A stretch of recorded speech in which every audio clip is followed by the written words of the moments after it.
नमस्कार, आर्य न्यूज देख रहे हैं आप। मैं हूं आपके साथ पल्लवी सिंह। रुक करेंगे इस वक्त की बड़ी खबरों की ओर।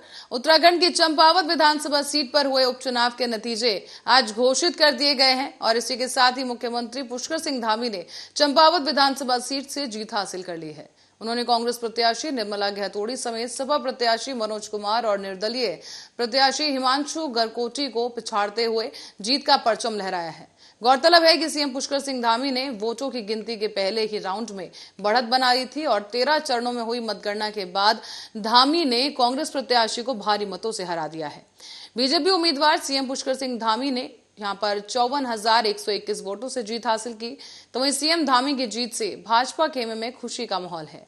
बीजेपी कार्यकर्ता ढोल नगाड़ों के साथ धामी की जीत का जश्न मनाते नजर आए, साथ ही एक दूसरे का मुंह मीठा भी उन्होंने कराया। गौरतलब है कि प्रदेश के मुख्यमंत्री पद पर बने रहने के लिए पुष्कर सिंह धामी का चंपावत विधानसभा सीट से जीतना बेहद जरूरी था और अब जब उन्होंने इस सीट पर विजय हासिल कर ली है तो धामी सीएम पद पर ही अब बने रहेंगे। साथ ही मुख्यमंत्री पुष्कर सिंह धामी ने जीत मिलने पर जनता को धन्यवाद दिया और कहा कि मैं चंपावत की जनता को धन्यवाद देना चाहता हूं जिन्होंने मुझे अपना समर्थन दिया है।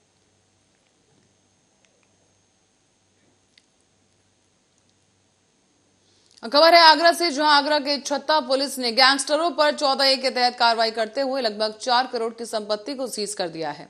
इसमें गैंगस्टरों के आलीशान मकान को भी सीज कर दिया गया, साथ ही स्कूटर, मोटरसाइकिल के अलावा कई लग्जरी गाड़ियों को भी पुलिस ने सीज कर दिया है। इस पूरे मामले में 2 गैंगस्टर्स पर पुलिस ने ये कार्रवाई की है, जिसके बाद से इलाके में हड़कंप है। ये जो अवैध कारोबार करने वाले लोग हैं उनके खिलाफ जनपद पुलिस द्वारा लगातार कार्रवाई की जा रही है और 2 ऐसे माफिया जो नकली मोबिल बनाने का काम किया करते, नकली तेल बनाने का कारोबार किया करते थे बड़े पैमाने पर, उनके विरुद्ध गैंगस्टर एक्ट की कार्रवाई की गई थी और आज उनकी उस अवैध कारोबार से जो संपत्ति अर्जित की गई है उसकी कुर्की की कार्रवाई आज स्थानीय पुलिस द्वारा मौके पर की जा रही है। और ये दोनों का नाम शनी अहमद कुरैशी और शारिक, जो दोनों भाई हैं, इसमें से एक की 1 करोड़ 72 लाख और 1 करोड़ 70 लाख इस तरह लगभग। और आगरा से इस बीच एक खबर सामने आ रही है, जहां पर इत्माउद्दौला थाने से चंद कदमों की दूरी पर ही तिरुपति फाइनेंस पर अज्ञातों ने हमला कर दिया है। इस हमले में 2 कर्मचारियों को गंभीर चोट आई, जबकि बीच सड़क पर मारपीट का एक वीडियो भी वायरल हो गया। भीड़ तमाशा देखती रही और सबसे बड़ी बात यह रही कि पुलिस भी मौके पर नहीं आई है और ये ड्रामा काफी देर तक चलता रहा। 4-5 उन्होंने हमारे ऑफिस में हमला कर दिया। काय का ऑफिस था? हमारा फाइनेंस का काम है। ठीक है। हाँ, तो क्या हुआ? जानते हैं उन्हें? हम नहीं जानते, क्या लड़के थे। किनको क्या क्या चोटें आई हैं? चोटें माथ सिर फट गया, 2 लड़कों के हमारे सिर फट गए।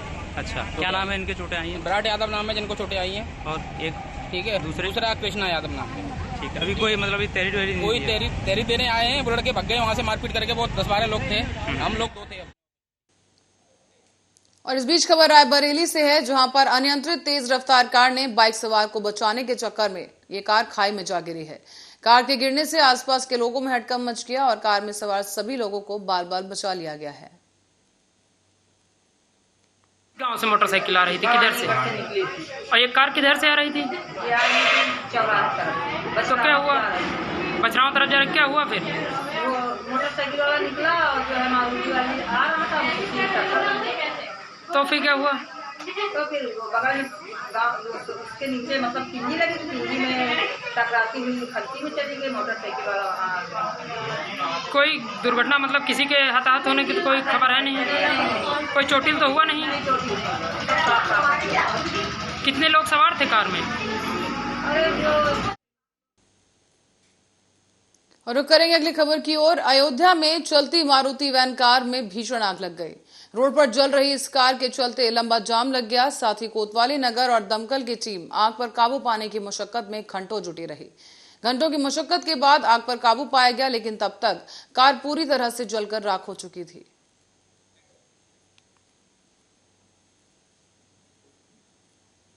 और आगरा से हत्या का एक मामला सामने आया है, जहां प्रेम संबंधों के चलते छात्रा की हत्या कर दी गई। आपको बता दें कि मृतका छात्रा पुलिसकर्मी की बेटी थी और दुराचार करने के बाद उसकी गला घोंटकर हत्या की गई। पहचान छिपाने के लिए शव को बुरी तरह से जला दिया गया और दरअसल प्रेमी प्रेमिका छात्रा पर शादी का दबाव बना रहा था और छात्रा शादी नहीं करना चाहती थी, जिसके चलते हत्या की इस घटना को अंजाम दिया गया है। 1 तारीख की सुबह 4 बजे जब जो गश्त के सिपाही थे वापस लौट रहे थे, तो उनके द्वारा जलेसर रोड पर थाना खंदौली क्षेत्र में एक युवती की लाश को जलते हुए उन्होंने देखा था और तत्काल उन्होंने उसे आग को बुझाया और थानाध्यक्ष को सूचना दी। थानाध्यक्ष मौके पर पहुंचे और जली लाश वो थी और लड़की करीब 20-22 साल की लड़की थी। इसकी शिनाख्त के प्रयास किए गए और शिनाख्त के प्रयास के दौरान इसकी शिनाख्त हुई और उस शिनाख्त होने पर छानबीन के दौरान ये पता चला कि ये लड़की आशीष तोमर नाम का एक युवक है, उसके यहाँ गई थी और वहाँ पर जब और छानबीन की तो उस आशीष तोमर की इसमें गिरफ्तारी हुई। आशीष तोमर द्वारा ये बताया गया कि लड़की उसके घर पर आई थी और उसके द्वारा वहाँ पर इसके साथ दुराचार किया गया और विरोध करने पर इसका गला घोंटकर हत्या कर दी गई और लाश को अपने स्टोर में रख दिया गया। 31 तारीख को रात में शाम तक इसमें बदबू आने लगी, तो ये और इसके पिता ने सोची समझी साजिश के तहत लाश को एक कंबल में लपेटा और मोटरसाइकिल पर रखकर और ताजनगरी आगरा में एनएसडीसी संस्था के केंद्र का लवानिया हॉस्पिटल में उद्घाटन किया गया। इसमें मेडिकल क्षेत्र के कई डिप्लोमा के लिए छात्र और छात्राओं को ऑनलाइन वर्क ऑफलाइन एडमिशन के लिए भी जानकारी दी गई। साथ ही मुख्य अतिथि अजय राज पांडे ने बताया है कि कोरकांड ऑल में तमाम प्राइवेट डॉक्टरों ने सेवाएं दी हैं जो कि डिग्री होल्डर नहीं है और ऐसे डॉक्टरों के लिए भारत सरकार ने एनएसडीसी प्रशिक्षण केंद्र द्वारा इन प्रशिक्षणों को इनको दिया जाएगा ट्रेनिंग। इसी के चलते आगे से वो तमाम ऐसे देहात में मरीजों के लिए अपनी सेवाएं उपलब्ध करवा सकेंगे। चिकित्सा के क्षेत्र में कुछ नई विधाएं और नया कार्यक्रम लेके महाशिक्षक आयुर्वेदिक रिसर्च विद्यापीठ और इंडियन पुलिस महासंघ आज समाज में उतरा है। बहुत कुछ जन कल्याणार्थ करने के लिए और जिन कोर्सेज की मेडिकल की कोर्सेज बहुत हाई रेटिंग पे है, ये महाशिक्षक ने और इंडियन पुलिस महासंघ ने मिलकर फैसला लिया है कि इसमें 90% तक अनुदान स्टूडेंट्स को दिया जाएगा ताकि हर छोटे से छोटा गरीब बच्चा चिकित्सा के क्षेत्र में अपनी ख्वाहिशें पूरी कर सके, तरक्की कर सके, आगे जा सके। अभी यूक्रेन से 18 लाख बच्चे भागे हैं, कोई 50 किलोमीटर चल के, कोई 40 किलोमीटर। क्यों जाते हैं हमारे देश के बच्चे बाहर पढ़ने के लिए? क्यों? चिकित्सा व्यवस्था बहुत महंगी। हर बच्चे की ख्वाहिश है, माँ बाप की ख्वाहिश से पैसा नहीं होता, नहीं पढ़ा पाता। आज ये फैसला लिया गया है कि 90% अनुदान महाशिक्षक आयुर्वेदिक रिसर्च विद्यापीठ और इंडियन पुलिस महासंघ चिकित्सा के क्षेत्र। मैं डॉक्टर संगीता शर्मा और ऑनर संगीताराम लवानिया हॉस्पिटल। आज यहाँ पे कार्यक्रम है वो एनएसडीसी की तरफ से कुछ कोर्सेज सिखाए जा रहे हैं और ये मेडिकल के कोर्स हैं। इसमें जितने भी बड़े बुजुर्ग हैं जिनके हाथ पैरों में दर्द होता है उसके लिए डीएनवाई ने सिखाया। संगीताराम लवानिया हॉस्पिटल का ऑनर। आज हमने जो एनएसडीसी के स्वास्थ्य प्रोग्राम है, जो देहात में जो आरएमपी डॉक्टर्स हैं, जो हमारे मोदी सरकार जी है, उनके लिए कुछ कोर्सेज निकाले हैं, वो करें और खुल के प्रैक्टिस करें, क्योंकि मोदी जी ने उनको कोरोना योद्धा का एक नाम दिया हुआ है। क्योंकि जिस समय कोरोना हुआ था, हमारे जो एमबीबीएस हैं, एमडी हैं, एमएस सर्जन हैं, सब लोगों ने सेवा दी थी। जो देहात में कोरोना फैला था, तो गांव के जो आरएमपी डॉक्टर्स हैं, उन्होंने बहुत ज़्यादा मेहनत की थी, जो शहर नहीं आ पाए। नहीं, वो लोग शहर में आ जाते तो आगरा के हॉस्पिटल की क्या स्थिति होती है, इंडिया की किसी हॉस्पिटल की क्या स्थिति होती, तो उनके लिए हमारी सरकार ने एनएसडीसी ने स्वास्थ्य सेवाएं निकाली है। उसके लिए हम स्वागत करते हैं। लोगों के पास बात। और इस बीच विचार और विमर्श करने के लिए शुक्रवार को शाह द्वारा जम्मू कश्मीर की सुरक्षा स्थिति पर एक उच्च स्तरीय बैठक बुलाई गई।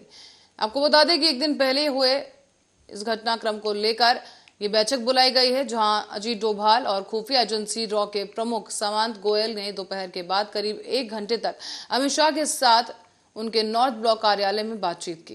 कश्मीर घाटी में 1 मई से लेकर अब तक लक्षित हत्याओं के 8 मामले सामने आ चुके हैं और इन्हीं मामलों को देखते हुए जम्मू क्षेत्र के सांबा जिले की रहने वाले एक शिक्षिका की आतंकवादियों ने कश्मीर के कुलगांव में मंगलवार को हत्या कर दी थी।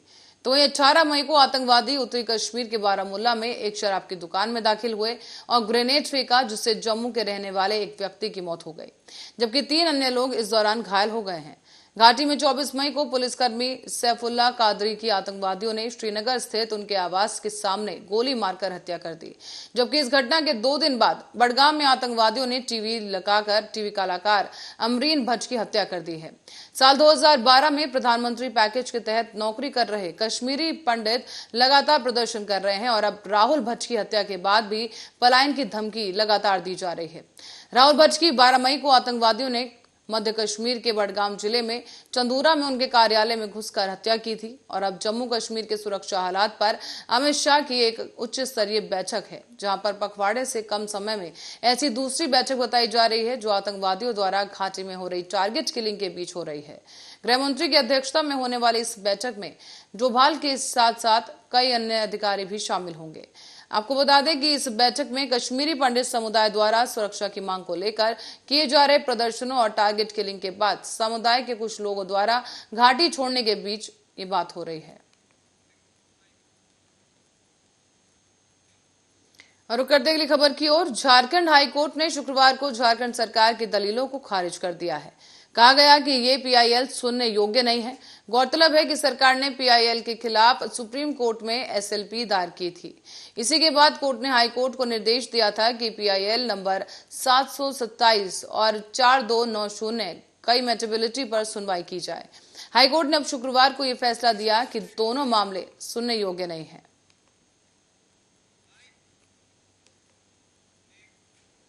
और अब बढ़ते हैं अगली खबर की ओर, जो कि ग्रेटर नोएडा से सामने आई है, जहां कूड़े से बेचकर कुर्सी और टेबल समेत सजावट का अन्य सामान बनाया जाएगा। दरअसल इस खास योजना को मुकम्मल रूप देने के लिए ग्रेटर नोएडा प्राधिकरण ने इंडियन पॉल्यूशन कंट्रोल एसोसिएशन और एसबीआई कार्ड के साथ करार किया है। कूड़े की प्रोसेसिंग प्लांट म्यू1 के ग्रीन एरिया के लिए किया जाएगा, जहां कूड़े का निस्तारण हर शहर के लिए एक बड़ी परेशानी होता है। इसी के हल के लिए जो हल निकालने की कोशिश की गई, तो ग्रेटर नोएडा प्राधिकरण ने 2 कंपनियों के साथ ही करार किया है। इस समझौते के तहत अब घर से निकलने वाले कूड़े से साज और सजावट का सामान बनाया जाएगा। प्राधिकरण के सीईओ सुरेंद्र सिंह ने दोनों ही कंपनियों को अनुबंध पत्र सौंप दिया है और यह भी बताया गया कि ग्रीन एरिया के क्लस्टर 4 के अंतर्गत जितने भी गांव और सेक्टर आते हैं, वहां से गीले और सूखे कूड़े को इकट्ठा कर प्लांट लाया जाएगा। इसमें से सूखे कूड़े को अलग करके उससे रिसाइकल करके बोर्ड बनाया जाएगा और उस बोर्ड से लैब, कुर्सी, टेबल और बाकी सजावट के सामान बनाए जाएंगे। जो कि गीला कूड़ा होगा उससे कंपोस्ट बनाया जाएगा। और इस बीच उत्तर प्रदेश के सीएम योगी आदित्यनाथ पीएम नरेंद्र मोदी को कांच से बना एक राम दरबार भेंट करने वाले हैं। इस राम दरबार को बनाने की जिम्मेदारी फिरोजाबाद के प्रतीश कुमार शर्मा को दी गई। ये जिम्मेदारी उन्हें 1 डिस्ट्रिक्ट 1 प्रोजेक्ट के तहत दी गई है। प्रतीश ने राम दरबार तैयार कर दिया है और अब पीएम मोदी को भेंट के रूप में इसे दिए जाने को लेकर काफी खुशी जाहिर की।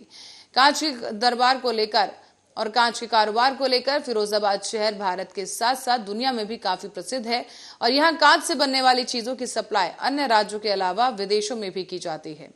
इस बीच राम दरबार को कांच और सोने से बनाया गया है, जिसे मुख्यमंत्री योगी आदित्यनाथ पीएम नरेंद्र मोदी को भेंट करेंगे। प्रतीश कुमार शर्मा देवी देवताओं की प्रतिमाएं बनाकर उन्हें बेचते हैं और उन्हें इस बात की खुशी है कि उनकी मेहनत रंग लाई और उनके द्वारा बनाया गया राम दरबार पीएम मोदी को भेंट किया जाएगा। और इस बीच कांग्रेस की अंतरिम अध्यक्ष सोनिया गांधी के बाद अब उनकी बेटी प्रियंका गांधी वाड्रा भी कोरोना पॉजिटिव हो गई हैं। प्रियंका ने खुद ट्वीट करके इसकी जानकारी दी है। उन्होंने संपर्क में आए सभी लोगों से आवश्यक सावधानी बरतने की भी अपील की। इससे पहले कांग्रेस महासचिव प्रियंका गांधी वाड्रा अपने 2 दिवसीय लखनऊ यात्रा में कटौती करते हुए बुधवार की रात को ही दिल्ली वापस आ गई थी। आपको यह भी बता दें कि कांग्रेस के अंतरिम अध्यक्ष सोनिया गांधी कोरोना पॉजिटिव हाल ही में पाई गई। बताया गया है कि प्रियंका गांधी भी उनके संपर्क में आई थी, जिसके बाद वो लखनऊ से वापस दिल्ली लौटी और अब उनकी रिपोर्ट भी कोरोना पॉजिटिव आई है। गोरखपुर से एक खबर सामने आ रही है, जहां कैंट थाना क्षेत्र के महोदीपुर से पडलेगंज जाने वाली रोड पर एक बड़ा हादसा हो गया। यहां पर एक अनियंत्रित डंपर सड़क किनारे पलटकर घर के बाहर सो रहे लोगों पर चढ़ गई। इसमें 3 लोगों की मौके पर ही मौत हो गई, जबकि 2 लोग गंभीर रूप से घायल बताए गए। इससे पहले डंपर ने पिकअप को भी टक्कर मारी और पुलिस ने अब डंपर चालक समेत डंपर को हिरासत में लिया है। मृतकों में एक नगर निगम का कर्मचारी भी बताया जा रहा है और इस घटनास्थल पर 3 लोगों की मौत हो गई है, जबकि 2 लोग गंभीर रूप से घायल बताए जा रहे हैं। मौके पर पहुंची पुलिस और जिला प्रशासन की टीम ने शव को पोस्टमार्टम के लिए भेजा और अब आगे की कार्रवाई की जा रही है। साथ ही इस पूरे हादसे को लेकर सीएम योगी आदित्यनाथ ने भी शोक व्यक्त किया और जिला प्रशासन के अधिकारियों को घायलों का समुचित उपचार कराने के निर्देश दिए गए। सीएम कार्यालय से आधिकारिक ट्विटर हैंडल के माध्यम से सीएम ने घटना पर दुख व्यक्त किया है। अब पंजाब के सीएम भगवंत मान सिद्धू मूसेवाला के परिवार से मिलने उनके घर पर पहुंचे हैं। भगवंत मान के अलावा आपको बता दें कि सिद्धू मूसेवाला गांव में उनके जब वो पहुंचे उनसे मिलने, उनके परिजनों से मिलने, तो मूसेवाला गांव में पहुंचने को लेकर तनाव की स्थिति देखने को मिली। मूसा गांव के लोग सिद्धू मूसेवाला की सिक्योरिटी में कटौती को लेकर आम आदमी पार्टी की सरकार के खिलाफ विरोध प्रदर्शन कर रहे हैं। गांव वालों का यह आरोप है कि सिद्धू मूसेवाला की सिक्योरिटी में कटौती होने की वजह से उनकी हत्या हुई है और वो सीधे तौर पर इस हत्या के लिए पंजाब सरकार को जिम्मेदार मानते हैं। इस बीच शुक्रवार की सुबह से ही भगवंत मान के गांव पहुंचने को लेकर विरोध प्रदर्शन शुरू हो गया था। हालांकि सीएम भगवंत मान के पहुंचने से पहले ही गांव में सुरक्षा के बेहद कड़े प्रबंध किए गए और गांव वालों ने आरोप लगाया है कि सीएम के दौरे की वजह से रिश्तेदारों को भी गांव में एंट्री नहीं मिल रही। पुलिस ने अब हालांकि इस विरोध प्रदर्शन को शांत करवाने में पुलिस कामयाब रही और इसी के बाद भगवंत मान ने अपना दौरा पूरा किया।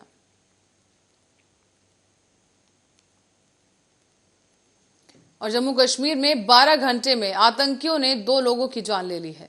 आतंकियों ने बडगाम में 2 गैर कश्मीरियों को गोली मारी, जिसमें बिहार के रहने वाले दिलखुश कुमार की मौत हो गई है, जबकि दूसरा शख्स घायल बताया जा रहा है।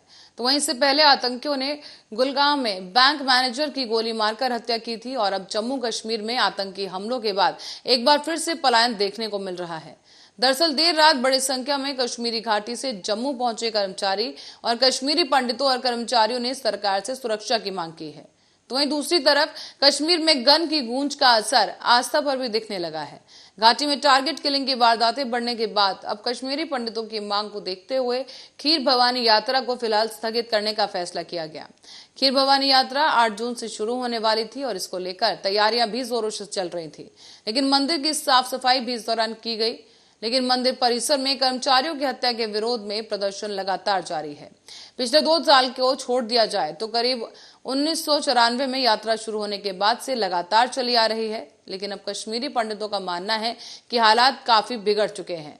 फिलहाल खीर भवानी यात्रा स्थगित कर दी गई, लेकिन अभी भी 30 जून को अमरनाथ की यात्रा होनी है। ऐसे में श्रद्धालुओं की सुरक्षा प्रशासन की सबसे बड़ी चिंता का विषय बन गई है।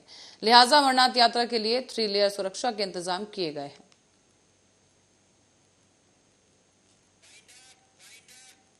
और इसी खबर के साथ ही बुलेटिन में फिलहाल के लिए इतना ही। आप बने रहे हमारे साथ, देखते रहे आर्या न्यूज।